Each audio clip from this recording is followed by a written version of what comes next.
அடுப்பங்கரையும் ஆஃபீஸும்.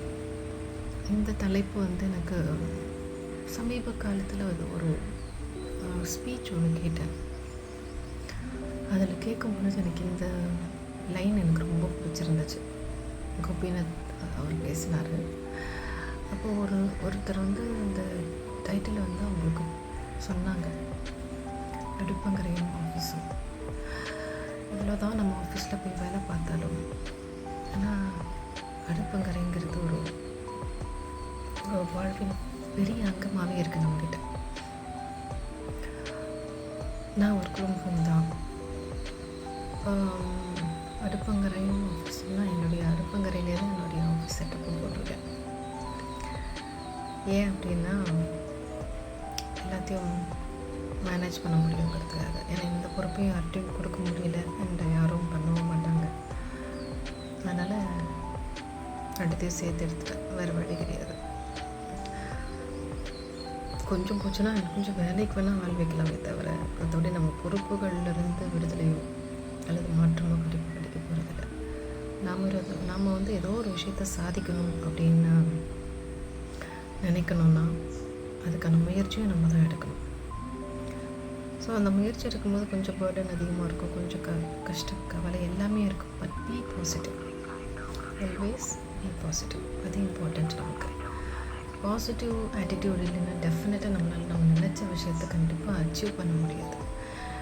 So be positive. உங்களால் எல்லாமே முடியும்.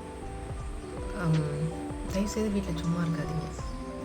சும்மா மீன்ஸ் எல்லா வேலையும் பண்ணிட்டு தான் இருக்கோம், பட் உங்களுக்குன்னு ஒரு கனவு இருக்கும். அந்த கனவை தேடி பிடிங்க.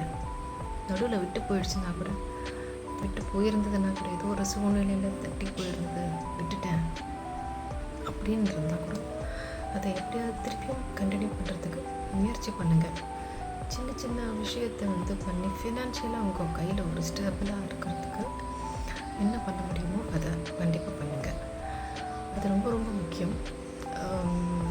Just supportive. நான் மைண்டில் அப்படி தான் எப்பவுமே வச்சுருப்பேன். சப்போர்ட் அப்படிங்கிறது கண்டிப்பாக நம்ம சைட்லேருந்து நம்ம ஹஸ்பண்ட்கிட்ட கொடுக்கணும் அப்படிங்கிறது மட்டும்தான் ஒரு பாயிண்ட் எனக்கு. அதோடு சேர்ந்து என்ன நடக்குது, என்னுடைய கனவும் நிறைவேறுது, அவங்களுக்கான சப்போர்ட்டும் நான் கொடுக்குறேன். ஸோ என்னுடைய ஃபேமிலியில் பிரச்சனை இல்லாமல் நான் ஒரு நல்ல விஷயத்த லீட் பண்ணிகிட்ருக்கிறேன். ஸோ இது கண்டினியூ ஆகணும் எனக்கு அப்படின்னா, நான் சில விஷயங்களை அட்ஜஸ்ட் பண்ணணும், சில விஷயங்களை நான் கரெக்டாக கொண்டு போகணும். கொஞ்சம் பேர்டனாக தெரியும். ஸோ அதெல்லாம் மேட்ரு பண்ணாதீங்க. ஏன்னா ஏஜுங்கிறது பார்த்திங்கன்னா, இப்போ ஒரு 35 வேஸ்ட் அப்படின்னா, இன்னொரு 20 இயர்ஸ் நம்மளால் நல்லா வேலை செய்ய முடியுமா? அதுக்கப்புறம் ஸோ இருக்கிற வயசையும் இருக்கிற டேலண்ட்டையும் வேஸ்ட் பண்ணாதீங்க. Don't waste your time, don't waste your age, don't waste your energy. So கிடைக்கிற நேரத்தை நல்லா உபயோகப்படுத்துங்க. உங்களுக்கு பிடிச்ச விஷயத்தை பண்ணுங்கள்.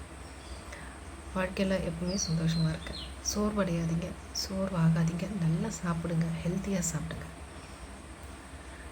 ஸோ அந்த ஹீமோகுளோபின்லாம் குறையாமல் பார்த்துக்கோங்க. அப்போ தான் உங்களால் ஆக்டிவாக இருக்க முடியும். So be happy, be healthy. Happy Sunday.